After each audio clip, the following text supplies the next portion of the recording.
Anti-Iran terrorist organization Mujahideen Khalq, also known as MKO, is holding another gathering in France. Top MKO members, including its public face, Maryam Rajavi, have close ties with hawkish U.S. politicians like former New York City Mayor Rudy Giuliani.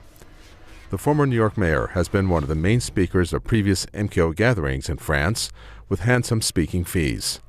Giuliani has announced that this year also he is not going to miss the event. Newt Gingrich is another U.S. politician closely affiliated with terrorist organization. He's also on the list of speakers this year.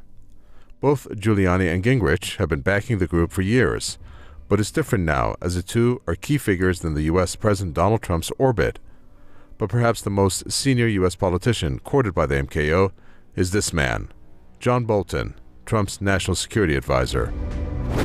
That just shows what utter hypocrites the United States are.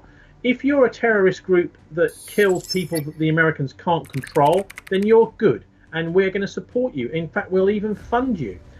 But also, MKO is largely supported by the French as well, in a way as a kind of proxy for the United States.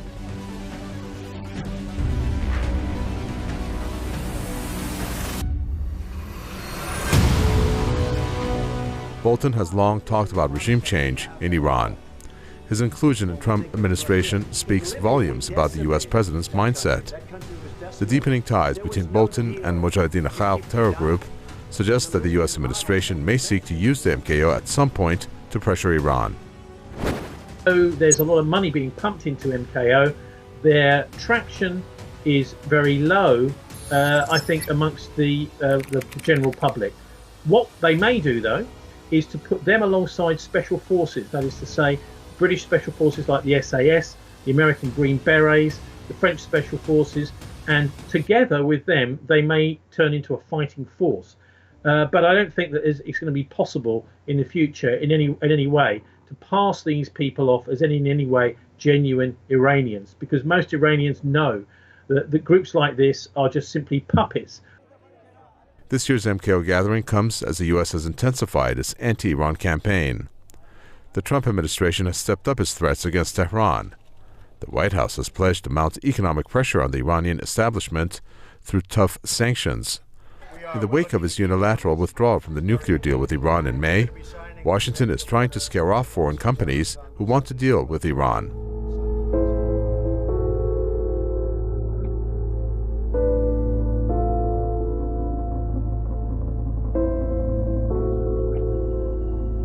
The Mujahideen Khalq organization is a notorious terrorist group.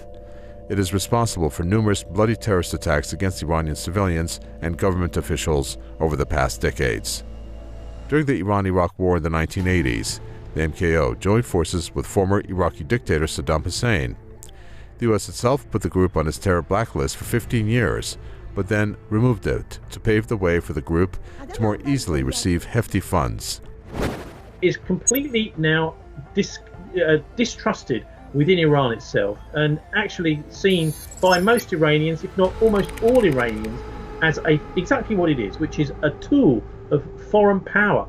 It's a cult. It's quite right to call it a cult, because they've been actually supported by the Israelis and the Brits in terms of money, but a cult because it's very difficult to leave it. Also, there's been documented sexual exploitation of women.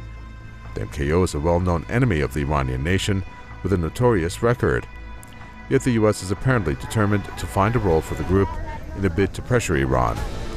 Observers believe that by backing and using the MKO, the U.S. is further revealing its double standards in dealing with terrorism.